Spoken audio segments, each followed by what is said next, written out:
Before setting out, I should probably say that the material I will be presenting today is work in progress. In fact, I have already modified a few things. Most importantly, the approach I'm using with the material. The title is also liable to undergo changes, but I thought that for today's presentation, it will help keep the main thesis in sight in an unequivocal way, even if it is slightly contentious. For this study, I broached jointly the grammatical and lexical features of all the occurrences of aiti and its cognates in the histories.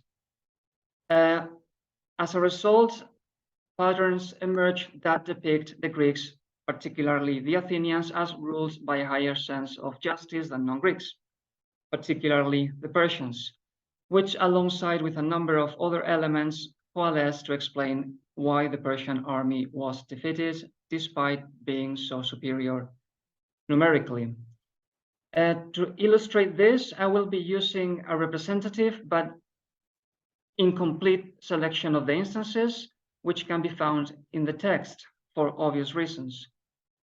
But before turning our attention to them, I would like to start by looking briefly at the Iliad and the Odyssey, since the influence of the Homeric poems can be strongly felt in the histories, and because Homeric aitios bears partly on what I will be discussing regarding the histories.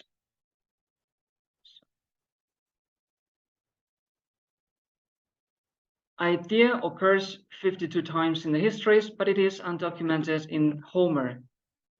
In the scant examples, the cognate aitios is attested in the Iliad. Only the gods are portrayed as aitioe, and the term is never accompanied by a genitive connecting it openly to the concrete situation in which it occurs. Although this might be interpreted as an unnecessary piece of information that can be retrieved from the context, it can also be seen as if the gods were conceptualized as the origin of the events befalling mortals in an attributive way. For instance, when Priam addresses Helen, he tells her that to him, the tearful war of the Achaeans is not Helen's doing, but the gods. Similarly, when Idomeneus mulls over the reason why the Achaeans are being routed, he concludes that this is no man's doing, and that their predicament must be a god's will, as they are worthy warriors and know how to fight. Also, when Achilles had gone ranting against Agamemnon, he had stated that the Trojans had done nothing to him, as indeed it was the gods and his fate who had taken him to Troy. By the same token, all the occurrences of the negated form anaitios are confined to mortals in the Iliad. In the Odyssey, with Telemachus as protagonist, the dawn of mortals' responsibility takes the spotlight. Early in the poem, Phemius' song about the homecomings of the Achaeans triggers sad memories in Penelope, which makes her snap at Phemius. Telemachus then reminds his mother that when it comes to the choice of themes, it is not the singer's doing, but probably Zeus's doing. Toward the end of the poem, Telemachus will intervene in defense of Phemius again, this time against his father's attack. As Odysseus is on the verge of striking down the singer for entertaining the suitors, Telemachus shouts, "Do not strike this innocent man with your sword."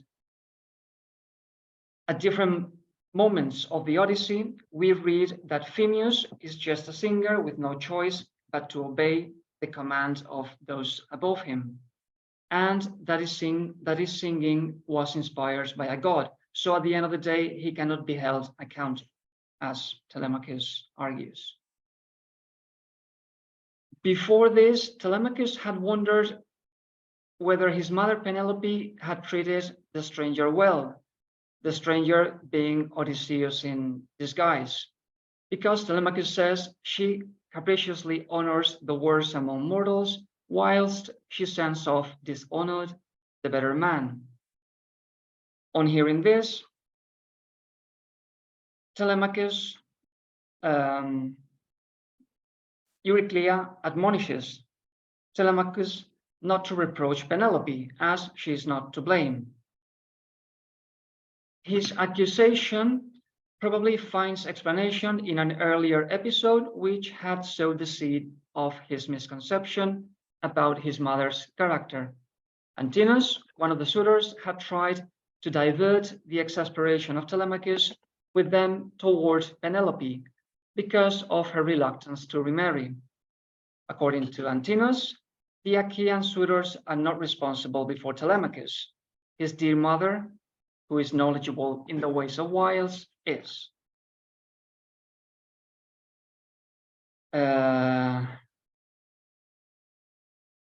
Yes. Lastly, at the high points of the clash between Odysseus and the suitors, the latter managed to get hold of arms for the fight. Telemachus, avowing that he is responsible for that unfavorable turn, declares, "Father, nobody else but me is responsible for this. I left an opening in the tightly fitting door of the chamber." Not only is his confession quite emphatic, the epic aorist embroton from Hamartano works as a homophonic form of ambrotos, as a result of which the way in which Telemachus avows his responsibility resounds with the echoes of a divine act. This, in turn, heightens his epithet as having a godlike appearance, telemachos theoides. So first, Telemachus renews the seemingly attributive sense of aitios in the Iliad, where only the gods can generate events. Then he tries to assign responsibility to mortals. Later, he learns about blamelessness when he doubts his mother's character. And finally, in a sublime act, he declares himself responsible. Now, this lays the foundations for human responsibility as the conceptual area that Herodotus will explore at length. Moving on to the histories, some instances of this seemingly attributive aitios can be found in them. As with so many other topics, Chrysos Logos is exemplary also in the combined use of aitios with attributive and situational meaning, understanding the latter as overtly connected with a specific event and therefore charged with notions of responsibility. This is reflected in and by the language, by the presence of a genitive. Once defeated by Cyrus, Chrysos sends emissaries to Delphi to demand an explanation for his failure. The response he obtains is that, failing to grasp the meaning of the utterance and not inquiring further, it should become apparent to him that he is his own source of troubles. Indeed, this fiasco belongs to a larger issue, namely the doomed Memnad dynasty.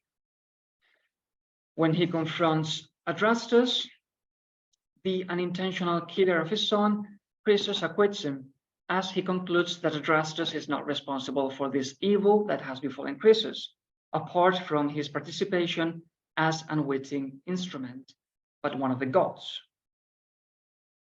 Unlike in the consultation of the oracle in the previous example, aitios here refers specifically to the accidental killing of his son, as Tudetu Kaku indicates. That is to say, fate might be responsible for the downfall of his kingdom and for the disappearance of his lineage, but regarding the act causing his son's demise, Adrastus is responsible indeed. Also, Chrysos explains that the decision to attack Cyrus was his doing, but that the responsibility originated in the god of the Greeks, who had egged him on to the offensive. Finally, when Cyrus asks Croesus, what man persuaded him to march against Persia and become Cyrus's enemy instead of his friend? Cyrus is nudging Croesus to see that a mortal, this anthropon, Croesus himself, that is to blame, not a god. Even if this is not conceptualized theoretically in the text, the Histories effectively distributes liability between individuals, cities, and whole peoples across cultures. Seldom deliberately, most frequently out of thoughtlessness, sometimes by cultural inertia, all factors are accounted for. While discussing the prequels of the dissension between Greeks and non-Greeks in the opening lines of his composition, Herodotus reports that, according to the learned Persians, the Phoenicians were responsible for the falling out. To this, the Greeks corresponded by abducting Europa. According to the learned Persians, again, after the Greeks were responsible for a second offense. The explanation about Eos' fate in the Persian version absolves them by shifting the responsibility to the Phoenicians. Similarly, in the Greek account of Eos' flight to Egypt, the Persians play no part. So the first offense proper, the abduction of Medea, is on the Greeks, who, according to Herodotus, was kidnapped in order to settle the score for Eos' abduction. This they did as Greeks, unlike the abduction of Europa, which had been the doing of some Greeks. Herodotus goes on to say that after the Greeks became greatly responsible for the escalation as they initiated the invasions, being the first to conduct a campaign into Asia when they had not marched into Europe. So Herodotus could not press charges, but he could allot responsibility and issue an invitation to cultural introspection. The few instances of the cognate anaitios attested in the Histories share two common traits. One, the personal polity, in reference to which other persons or polities are or declare themselves blameless, is always a non-Greek. And two, on no occasion does being blameless spare the party interested a good dose of suffering. For instance, as the Persian invasion moves on, the Thebans defect from the ranks of the Greeks, telling the ultimate truth that they were on the Persian side and that they were not to blame for the setback inflicted on the king at Thermopylae. The Thebans' attempt to ingratiate themselves with the Persians will not impress Xerxes, who will have them branded with the royal marks, the ultimate imprint of slavery. Although they declare themselves anaitioi before the Persians, the Thebans get manhandled just the same, while Herodotus shows them to be aitioi before the other Greeks.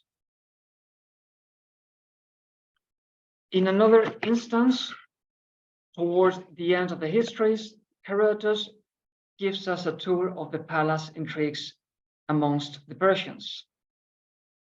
Suspecting an infidelity on Xerxes' part, his wife Amestris asks for Masistes' wife to dispose of as she pleases, on an occasion when Xerxes could not refuse. He thought it terrible, blameless as she was in the affair, for he understood immediately why his wife was making that request. However, forced by tradition, Xerxes accedes, as a result of which Amestris will have the nameless wife of Masistes suffer the most horrendous mutilations. Tellingly, this depiction of the Persian court as a nest of venality in which the only one whose behavior remains commendable suffers offense and physical torments represents a contrast with Penelope's conduct and fate in the Odyssey. Among Greeks, Herodotus informs that Pausanias executed without a trial the Thebans who had Medized. Oh, please, if I go too fast or I lag behind with the slides, let me know. So Herodotus informs that Pausanias executed without a trial the Thebans who had mediced, but he did not punish the children of the fugitive Adaginus. Instead, he exonerated them, saying that in no respect had they directly mediced. Back in Sparta, Aristodemus, the survivor of Thermopylae, suffered insults and was nicknamed the Trembler after Thermopylae. Herodotus anticipates, nevertheless, in the battle at Plataea, he shook off all the shame that had been put on him. In his opinion, Aristodemus was the best by far at Plataea. However, Aristodemus did not receive honors because he wanted to die owing to the said shame. The Spartans who were present recognized that Aristodemus, clearly wanting to leave his shame behind by dying, had broken rank recklessly and made display of awe-inspiring deeds. Herodotus counterbalances this criticism by declaring that this was probably said out of ill will. So where his fellow Spartans refused to exonerate Aristodemus, history does. The verbal cognate aitiaomai shifts the focus to the accuser's stance as well as to the process of accusation. Before the arrival of the Persian army, the Corcyraeans commit themselves to sending ships to the aid of the Greeks. And they do send them, but they instruct them to linger and to arrive late at Salamis. Should the Persians win, they could always tell Xerxes that they had hung back so as not to cause him any harm. In the unlikely case of a Greek victory, they could always blame their delay on the winds. And so after the battle, when the Greeks reproached them for not coming to their help, the Corcyraeans said that they had manned 60 triremes, but that due to the Etesian winds, they had been unable to round Cape Malea. For that reason, they had not arrived at Salamis on time. The Corcyraeans get away with their while, guilty though they are, because nothing can be proven. This is set off against a similar situation on the Persian side. Some of the Phoenicians, whose ships had gone down during the fight at Salamis, come to Xerxes accusing the Ionians of treason because none of their ships had been sunk. While they say their piece, Xerxes keeps watching the ongoing fights. And at that moment, a crew of Samothracians happens to board an Athenian ship while their own sinks. Herodotus reports that when Xerxes saw the Samothracians achieve such a feat, he turned to the Phoenicians greatly annoyed. He started accusing them, and he commanded their heads cut off. Herodotus says that Xerxes makes his decision while he is outrageously vexed. And the narration intimates that that was the punishment the Phoenicians were demanding for the Ionians. Still, having their heads chopped off can be hardly considered a measured punishment. Another striking instance of non-Greek understanding of justice expressed by means of aitiaomai can also be found in how the Thracians indict the messenger selected to convey petitions to the god Zalmoxis if he does not die on being thrown on a spear. If he does not die, they accuse the messenger, saying that he's a worthless man, and having accused him, they send another messenger. In the histories, the nominal form aitia appears as a prerogative of the king among Persians. An episode of Cambyses' reign sums up the implications of this. On the occasion of Cambyses' query as to whether there existed any law forbidding him to marry his sister, the royal judges replied to Cambyses that while they could not find any law allowing marriage between siblings, there was no law preventing the Persian king from doing what he pleased. which was this example. In a dramatic scene, two Spartans stand before Xerxes and declare that they have come to atone for the death of Xerxes' envoys at the hands of the Spartans back in Sparta.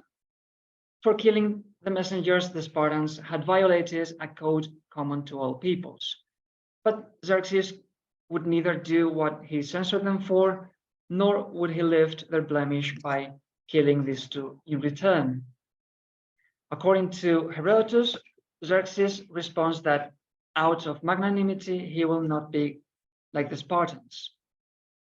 Herodotus plays with Homoios here to have Xerxes say that he is not of the same quality as the Spartans, meaning to the Greek listener that he is inferior, in this case, in the context of matters of justice.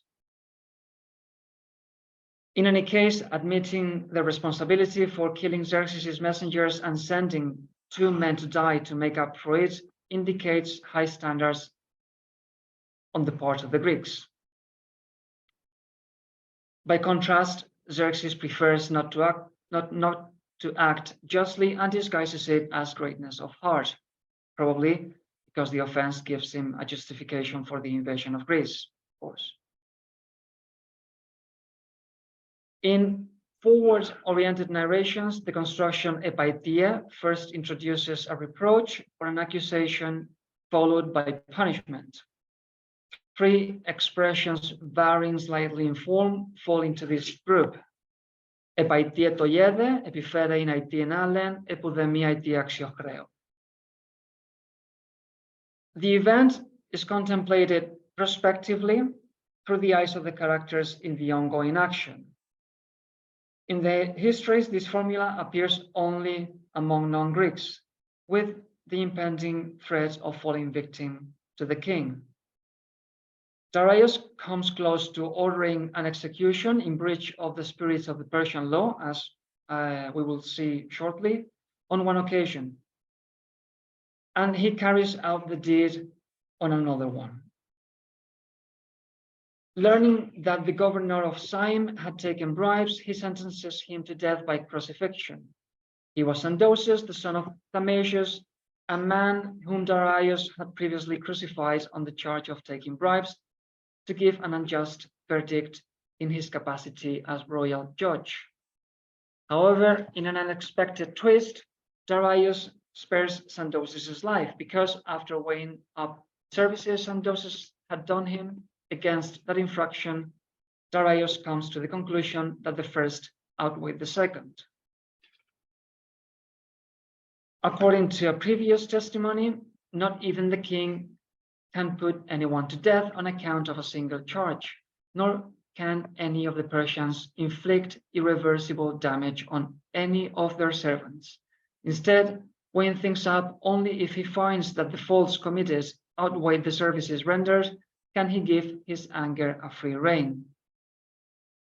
Acting against that principle, in a passage reminiscent of the one in which Darius is involved, Cambyses had Sisamnes, one of the royal judges, executed under the accusation of bribery. He then had Sisamnes' former seat overlaid with his skin, and he appointed Sisamnes' son for the vacancy his father had left. Combined, these two instances underline that Persian law was subject to the will of the king in its application. Also concerning Cambyses' rule, in the context of his insanity, first we learn about the public murder of the son of Praxaspis at Cambyses' hands, and right after Herodotus informs that at another time, seizing 12 Persians as good as first rates, Cambyses buried them alive headfirst on insufficient charges. To cap it all, Cambyses had their sons put to death, which is in direct contrast with how Pausanias handles Ataginus' children. Darius does execute someone under a false accusation once, and he does so for political reasons. Arianthes, the man appointed as governor of Egypt, took to minting coins of extraordinary purity.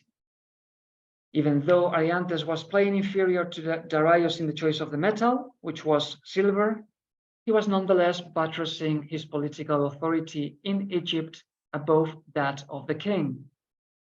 Such an act of self-promotion was detrimental to the authority of Darius. So when Darius learned what Arianthes was doing, bringing against him a different charge, that of rebellion, he had him executed.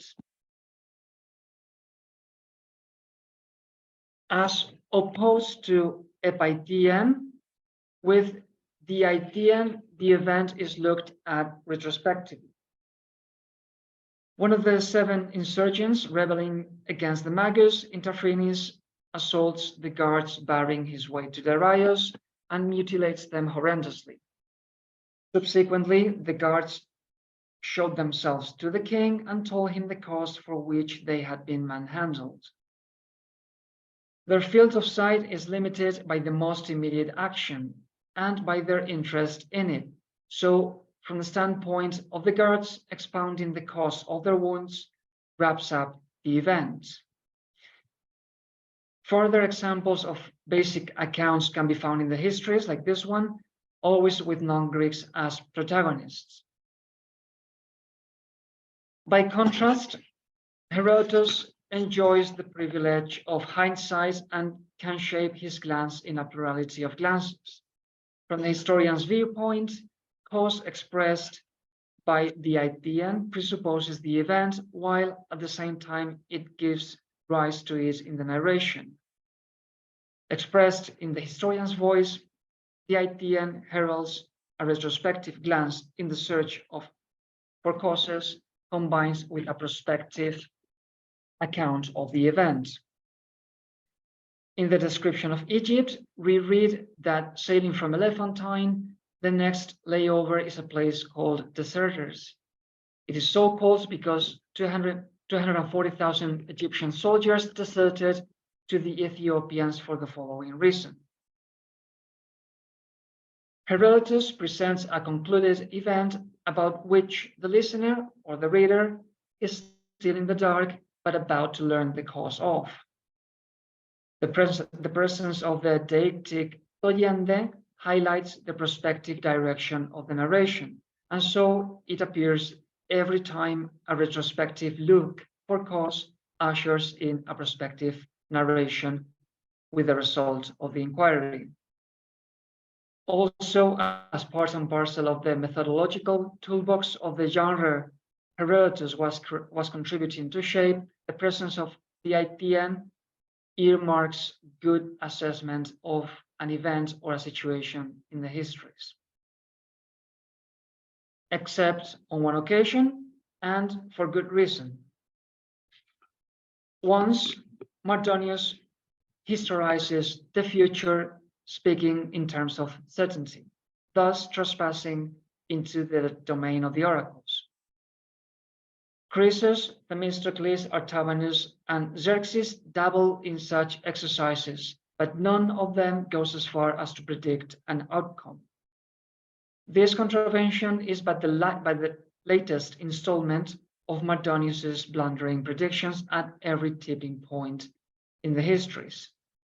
Before Xerxes sets the invasion of Greece in motion, before and after the fight at Salamis, and here before Plataea. Since the Aitian implies sound analysis from Mardonius's own sound assessment of the situation, Herodotus has him use a greatly analogous but different construction, in the run-up to the fight at Plataea, with a confidence built on numbers, Mardonius insists in engaging in battle as soon as possible. Among his reasons to do so, he mentions that there is an oracle saying that the Persians will pillage the temple at Delphi on their incursion into Greece, and after pillaging it, they will all die. According to this knowledge, They will not go to this temple, and they will not try to pillage it. And for this cause, the Persians will not perish. Whenever a character uses the aitian, they do so in indirect speech, independent of whether the character is involved in the search for cause or not.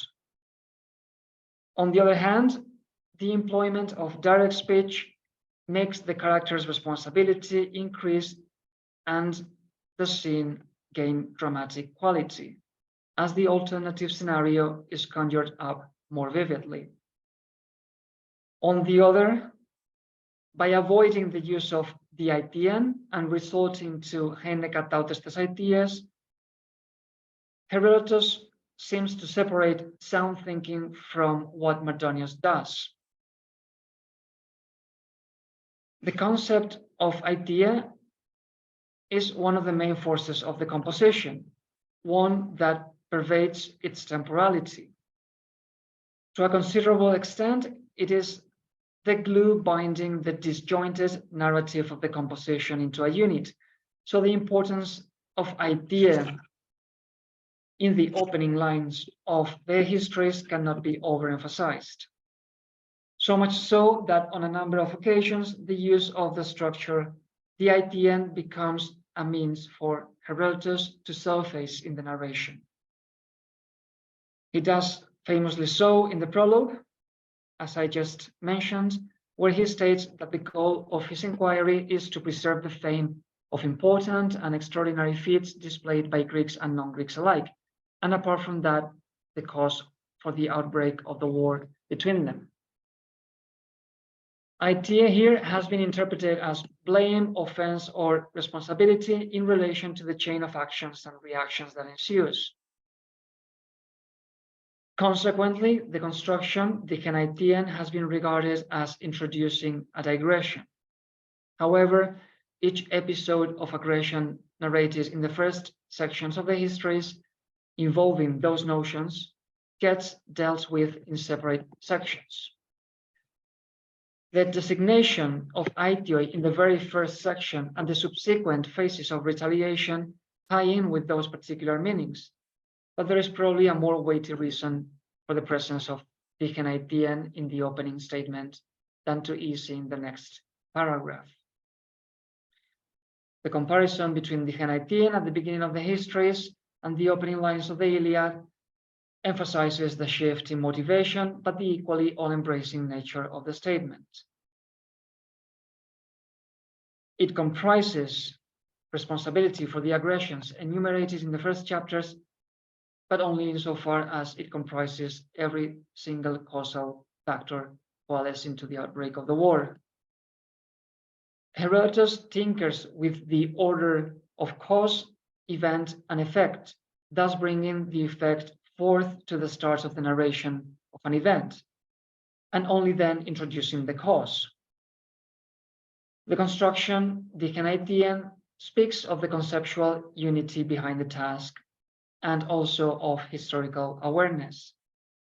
It is the signature of the historian declaring the inquiry concluded. So the event is over, the inquiry is done, the cause is found, and the account displayed. The use Herodotus makes of the prepositional construction, the aitian, throughout his work points in that direction too. In combination with the verb semaneo, the manner in which Herodotus uses the aitian as part of his conceptual toolbox comes even more to the fore. On 2 occasions, he proclaims that he will flesh out the cause of an event in the following way: the aitian tenego en toisi opiso, or opiste logoisi semaneo. And he does so in the account of the Median rebellion first,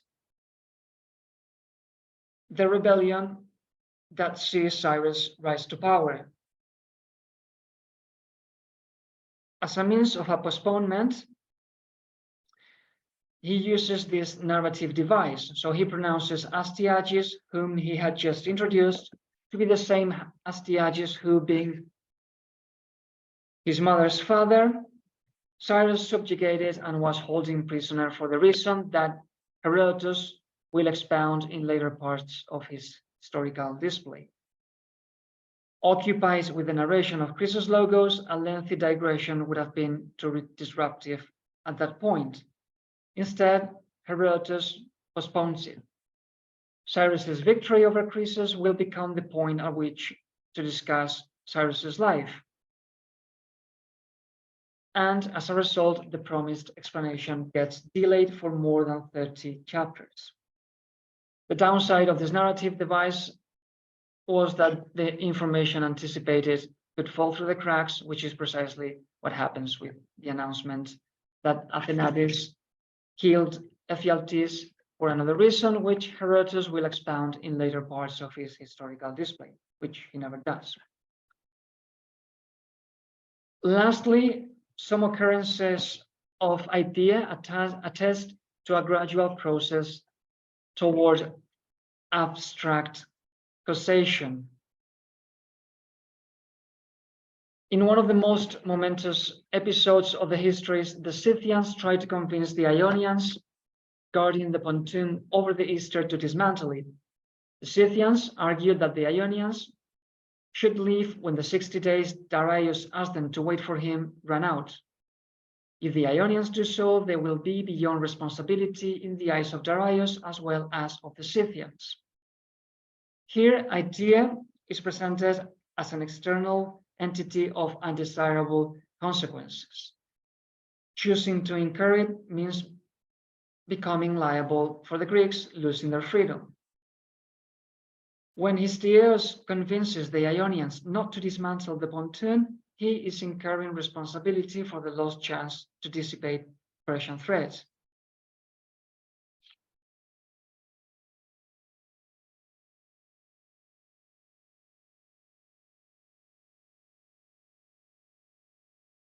Later on, suspecting a betrayal, Darius will warn Histiaeus in similar terms against incurring the same kind of responsibility with him. Watch out, you may have put yourself in a position of accountability for later on. It is Darius who is speaking, but Herodotus may very well be underlining the responsibility of Histiaeus toward the Greeks. Enetiesches seems to imply being held responsible by others. So in combination, Histiaeus incurs liability of his own initiative, and then the Greeks hold him there. The brush Histiaeus has with Aetia prolongs itself into Book 6.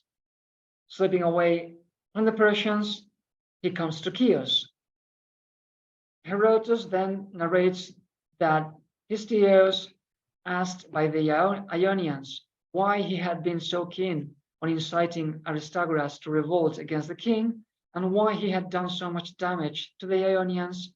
He did not reveal the actual cause to them. The phrasing speaks of Aetia as a self-contained entity that Histiaeus does not allow to appear before the Ionians. At the start, Histiaeus had chosen to incur responsibility, and in the end, he prevents Aetia from appearing. In the multi-layered and complex combination of causes for the war, Histiaeus seems to be the individual whose responsibility is greatest on the Greek side. So summing up, centered on Croesus, situational aitios epitomizes failure to recognize responsibility. In supracultural conflicts, aitios stands for the historian's analysis in search of historical responsibility. The cognate anaitios applies to non-Greek individuals or peoples who invariably fall victim to gruesome punishment. Among Greeks, aetia reflects an impartial, even if imperfect, conception of justice. Among non-Greeks, it reveals despotism. The Histories testifies to the Greeks prevailing against a foe of gigantic proportions, against all the odds and possibly against their own initial expectations. Apart from the why of the conflicts and how it went down, there may well have been the conundrum of what pre-existing conditions could have made it possible for the Greeks to defeat the Persians. Along the narration, hints at better forms of government, higher moral standards, or braver soldiers can be found as answers to that question. The use Herodotus makes of aiti and its cognates seems to indicate that the Greeks had a more developed understanding of justice too, at least in its application, which would have been one more factor compensating for the Persian superiority in terms of numbers. The same can be said about the correct assessment of the events as they unfolded before and during the conflict, which is ultimately evinced by Herodotus' own work. Thank you.